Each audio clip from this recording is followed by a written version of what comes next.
4th standard C. മാന്യ സദസ്സിനെ Vandana.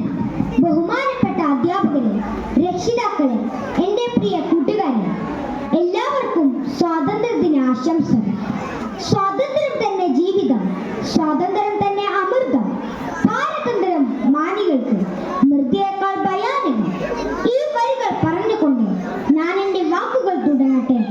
അധിനിവേശത്തിന്റെ കാൽച്ചങ്ങല പൊട്ടിച്ചെറിഞ്ഞ് India സ്വാതന്ത്ര്യത്തിന്റെ അനന്ത വിഹായസിലേക്ക് പറന്നുയർന്ന സുവർണ ദിനമാണ് 1947 ഓഗസ്റ്റ് 15.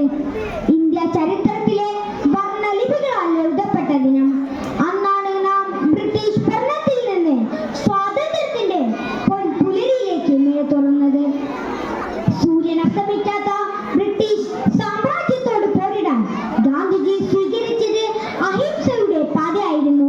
ഗാന്ധിജി മുന്നോട്ട് വെച്ച സത്യാഗ്രഹം എന്ന സമരമാർഗം ലോകത്ത് തന്നെ സമര പോരാട്ടങ്ങൾക്ക് ഊർജം നൽകി. ഗാന്ധിജി, നെഹ്റു, സുഭാഷ് ചന്ദ്രബോസ് തുടങ്ങിയ നിരവധി നേതാക്കൾ സമരങ്ങളുടെ മുൻനിരയിൽ ഉണ്ടായിരുന്നു. സ്വതന്ത്ര ഇന്ത്യ വിദ്യാഭ്യാസ രംഗത്തും വാർത്താവിനിമയ രംഗത്തും ഗതാഗത പ്രതിരോധ രംഗത്തുമെല്ലാം മറ്റുള്ള രാജ്യങ്ങളെക്കാൾ വളർന്നുകൊണ്ടിരിക്കുന്നു.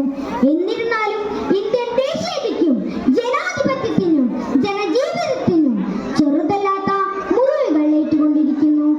മതേതരത്വ രാഷ്ട്രമായ ഇന്ത്യയിൽ മതന്യൂനപക്ഷങ്ങൾക്കെതിരെയുള്ള അക്രമം വർദ്ധിച്ചു വരികയാണ്.